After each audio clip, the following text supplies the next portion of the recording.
Hello everyone, welcome to my channel let us be professional. आपका एक बार फिर हमारे चैनल पर स्वागत है। जैसा कि पिछली वीडियो मैंने बताया था, हमारी नेक्स्ट वीडियो की टॉपिक क्या होने वाली है, तो Deepawali Navratri special part 10।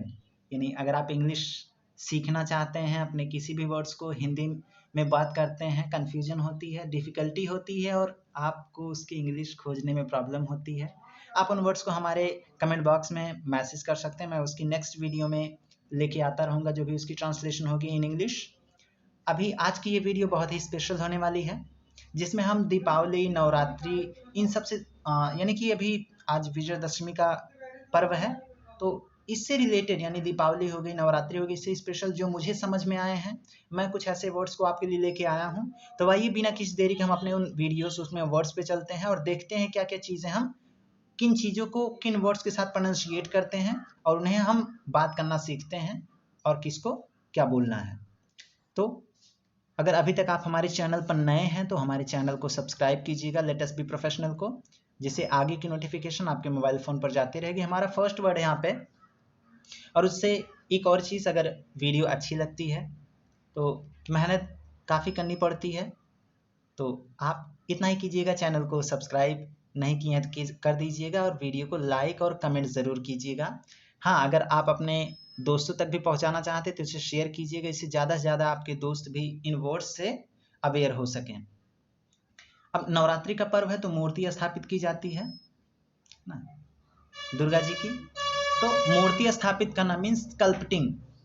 Sculpting means होती है मूर्ति को स्थापित करना, यानी मूर्ति हम अपने वर्ड में बोलें तो गांव में कहा जाता है मूर्ति बैठाई गई है ना, तो वही चीज़ होता है स्कल्पटिंग की गई, मूर्ति स्कल्प्ट की गई। हम ओनली एक वर्ड बोल सकते हैं स्कल्पटिंग, यानी कि मूर्ति स्थापित करना। अब जब मूर्ति बैठी है तो उसके दर्शन करने के लिए लोग जाएंगे, हम लोग भी जाएंगे, हर कोई जाता है दर्शन करने। तो दर्शन करने का अलग से कोई वर्ड नहीं होता। मैंने पिछली वीडियोज़ में आपको बताया हुआ था, जहाँ पे मैंने सी, वॉच, विजिट और लुक का बताया हुआ था, वहाँ पे मैंने जो विजिट बताया था कि कहीं पे जा करके कोई चीज़ देखना, वही वर्ड दर्शन करने का भी होता है। यानी दर्शन करने का मतलब है कोई भी चीज़ विजिट करना, यानी दर्शन करना। और दर्शन हम क्या करते हैं, जाते हैं मूर्तियों के दर्शन करके आते हैं। इसी क्रम में हमारा अगला वर्ड होता है मूर्ति ना। दर्शन किसकी करेंगे, मूर्ति की। स्कल्पटिंग मीन्स स्थापित करना और स्कल्पचर मीन्स मूर्ति, और स्कल्पचरर मीन्स होता है मूर्तिकार, यानी जो मूर्ति को बनाता है। स्कल्पचरर TURE जहाँ लिखा है यहीं पर RER आप लिख देंगे तो ये हो जाएगा मूर्तिकार। अभी स्कल्पचर मीन्स होती मूर्ति,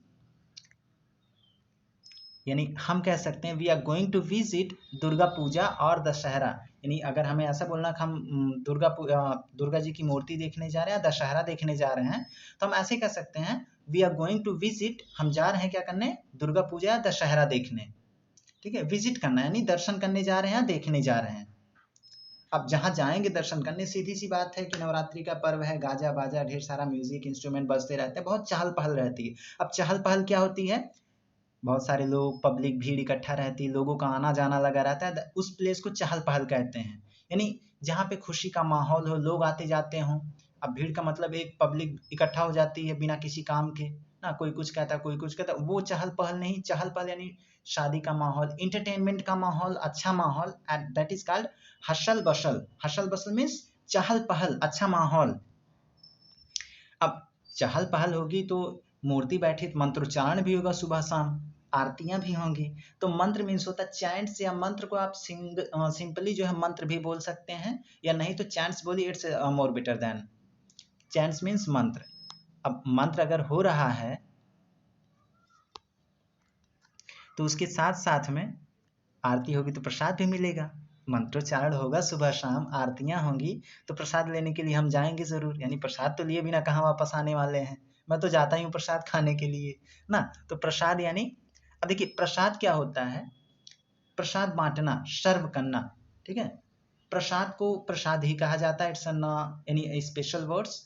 प्रसाद को प्रसाद ही कहने। अब प्रसाद बांटना या प्रसाद देना, तो ऑफर प्रसाद या सर्व, उसको गिव नहीं किया जाता। प्रसाद जो होता है किसी को गिव या टेक नहीं, यानी टेक गिव यानी देना, तो ये गिव नहीं होता, बिकॉज इट्स ऑफर। हम किसी को अपनी स्वेच्छा से, अपनी खुशी से समर्पित करते हैं, यानी प्रसाद देते हैं लोगों को, कोई मांगता नहीं प्रसाद। तो प्रसाद जो है दिया नहीं जाता, इट मीन्स गिव नहीं किया जाता, ऑफर हम करते हैं, उन्हें सर्व करते हैं।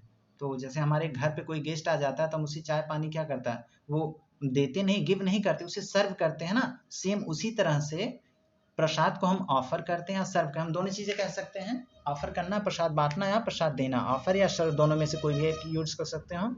यानी अगर हमें ये कहना हु इज सर्विंग या ऑफरिंग प्रसाद, प्रसाद कौन बांट रहा है, भाई मुझे तो मिला ही नहीं अभी तक ना। हु इज सर्विंग भी बोल सकते हैं और ऑफरिंग भी बोल सकते हैं, सर्व करना या ऑफर करना, हु इज सर्विंग और ऑफरिंग प्रसाद, प्रसाद कौन बांट रहा है ना, तो प्रसाद मिल जाएगा। अच्छा, प्रसाद हो गया तो माता जी को चुनरी चढ़ाई जाती ना।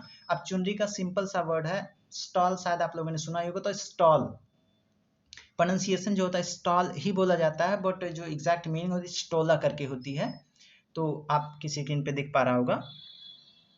अब उसके बाद चुनरी चढ़ाई जाती है तो सुबह शाम आरतियां भी होंगी। अब आरती का मतलब क्या है, आरती ही होती है, इसका एग्जैक्ट इंग्लिश कोई मीनिंग नहीं है, आरती का आरती ही होता है। बिकॉज अब आरती क्यों होता है, क्योंकि फॉरेन में ये हमारे यूके और यूएस से जो भी हम अपनी इंग्लिश यूज कर रहे हैं, वहाँ पे आरती या ये इस टाइप के कुछ होते नहीं, तो आरती को आरती इंडिया में कहा जाता है। आरती होगी, दिए जलाए जाएंगे। अब दिए जलाना, देखिए दिए जलाने का मतलब होता है क्ले लैंप। अगर मिट्टी की दिए हमें कहना कि लाइक जैसे दियली होती है, दीपावली पे हम जलाते हैं, जो मिट्टी की दिए हम बना के कुम्हार हमारे यहाँ लेके आता है या हम खरीद के लेके आते हैं, उसमें फिर दिए जलाते हैं तेल डाल करके, तो दिए जलाना भी क्ले लैंप होगा। और या अगर कहना हो मिट्टी का दिया, it means also called clay lamp, मिट्टी का दिया या दिए जलाना भी क्ले लैंप होता है। अगला वर्ड होगा दिए जलाना हो गया, नवरात्रि हवन भी होगी। अब हवन को फिर हवन ही कहते हैं, इट्स अ रेगुलर वर्ब। हवन का इंग्लिश हवन ही होता है, नो एनी वर्ड्स। अब हवन हो गया तो दिया बाती भी जलाई जाएगी। अब दिया बाती क्या होता है कि लाइक जो हमारी दियली होती है, जिसे हम दिया कहते हैं, उसमें एक रुई लगाई जाती है जिसमें हम आग जलाते हैं, यानी माचिस की तिल्ली जलाते, तब वो रुई जलती है तो उसे लौ निकलती है, तो वो जो रुई होती है उसे हम बाती कहते हैं ना। रुई से जो बनाते हैं पतला सा, उसे हम बाती कहते हैं।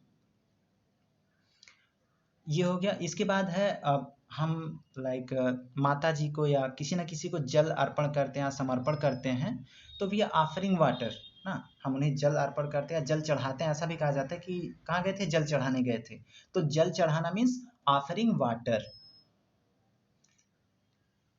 गैस, अगर वीडियो अच्छा लग रहा हो तो वीडियो को लाइक कीजिएगा और कमेंट बॉक्स में ज़रूर बताइएगा कि आपको ये वीडियो कैसा लगा, और क्या आपको इन वर्ड्स की इंग्लिश पहले से पता थी, नहीं पता थी तो भी बताइएगा, अगर पता थी तो वो भी ज़रूर बताइएगा। तो आप यहाँ पे देख पा रहे हैं एक दिया जल रहा है जिसमें जो बीच में रुई लगी रहती है वो हमारा होता है बाती।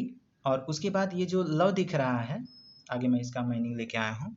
लौ का मतलब होता है flake, FLAKE, flake. Flake means होती है उसकी जो ज्वाला निकलती है, लौ, वो लौ कहा जाता है।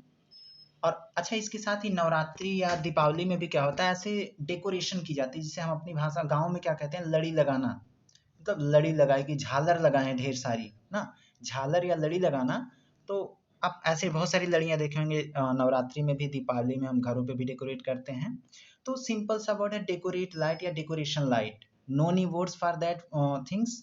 झालर या लड़ी के लिए अलग से कोई वर्ड नहीं, वही सेम डेकोरेशन लाइट होती हैं वो। डेकोरेशन लाइट में कई सारी लाइटें आती हैं, तो सारी चीज़ों को डेकोरेशन लाइट में हम इंक्लूड किए हुए हैं और यही कहा भी जाता है, तो डेकोरेशन लाइट होती हैं वो। और इसके साथ अब दीपावली है या नवरात्रि में भी आतिशबाजी की जाती है, गोली पटाखे दगाए जाते हैं, आसमान में छोड़े जाते हैं, लोग खुशियां इंजॉय करते हैं ना, मतलब खुशी मनाते हैं, तो आतिशबाजी करना यानी फायर वर्क्स होते हैं वो। या हम कह सकते हैं some people are bursting fire crackers, कुछ लोग पटाखे छुड़ा रहे हैं, कुछ लोग, छुड़ाने का मतलब अभी कहा जाए, कहते हैं हम देहात में कहते हैं पटाखे दगा रहे हैं ना, बम थोड़ा ही दगा रहे हैं, तो पटाखे दगा रहे हैं, पटाखे छुड़ा रहे हैं, सेम ही चीज होती है। तो पटाखे छुड़ाना ज़्यादा सुटेबल लगता है, दगाना लाइक थोड़ा सा ऑड लगता है ना। तो some people are bursting fire crackers, fire crackers means होते पटाखे, तो पटाखे छुड़ाना, दगाना तो लाइक लोकल वर्ड्स है, तो आप पटाखे छुड़ा रहे हैं ऐसा बोलिए, ज़्यादा बेटर लगेगा। Some people are bursting fire crackers, या फायर क्रैकर्स मीन्स पटाखे।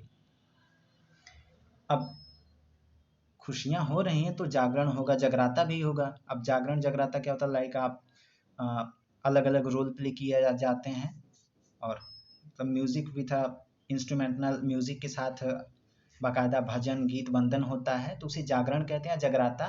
तो इसके लिए अलग कोई वर्ड नहीं, हम उसको इंग्लिश में भी जागरण और जगराता ही कहते हैं। जागरण बोलना चाहे तो जागरण बोल सकते हैं, ठीक है भैया। रिटर्निंग फ्रॉम जागरण, हम जागरण से लौट रहे हैं या जागरण को जा रहे हैं या जगराता में जा रहे हैं या जगराता हो रहा था, तो जगराता बोल सकते हैं। अब सब कुछ हो रहा है तो भंडारा तो होगा ही होगा ना, क्योंकि बिना भंडारा के कौन सा सारी चीज़ें भंडारे पे ही तो टिकी होती हैं। तो भंडारा का होता है फीस्ट, फीस्ट मीन्स होता है भंडारा। तो जब भंडारा हो जाएगा, भंडारा होने के बाद क्या होना, मूर्ति का विसर्जन किया जाता है। आप स्क्रीन पे देख पा रहे हैं, मूर्ति को हम लेके जाते किसी नदी में या किसी फ्रेश जगहों पे, उसको उसमें प्रवाहित कर देते या विसर्जित कर देते, उसे कहते हैं मूर्ति को विसर्जन करना ना। तो मूर्ति का विसर्जन करने को कहा जाता है immersion, IMMERSION, immersion. Immersion means होता है विसर्जन करना। लाइक अब नवरात्रि है तो हर जगह का ही होता है, मूर्ति को विसर्जित किया जाता है। और लास्ट वर्ड है, अब इतना जब सब कुछ होगा तो थक भी जाएंगे, रन डाउन यानी थक जाना। वहां से आते आते तो अगर आप लोग जाते होंगे तो पता ही होगा, थक जाते हैं। तो फिलहाल अभी आज के लिए इतना ही। अगर वीडियो अच्छा लगा हो तो लाइक कीजिएगा, कमेंट कीजिएगा कि वीडियो कैसा लगा, या अगर आपको किसी भी वर्ड्स के इंग्लिश ट्रांसलेशन चाहिए या हिंदी आपको पता आप नहीं समझ पा रहे हैं इसे क्या कहना है, तो आप कमेंट बॉक्स में बताइए, मैं नेक्स्ट वीडियो में उसको ज़रूर लेके आऊँगा। अगर एक ही रिक्वेस्ट फिर से, अगर आपने अभी तक हमारे चैनल को सब्सक्राइब नहीं किया है तो चैनल को सब्सक्राइब कर बेल आइकन को ज़रूर दबा दीजिएगा, जिससे आगे की नोटिफिकेशन आपके मोबाइल फ़ोन पर जाती रहेगी। So thanks for watching this video. We will meet you next video as soon as possible. Until तब तक के लिए thank you. Have a nice day. Bye bye.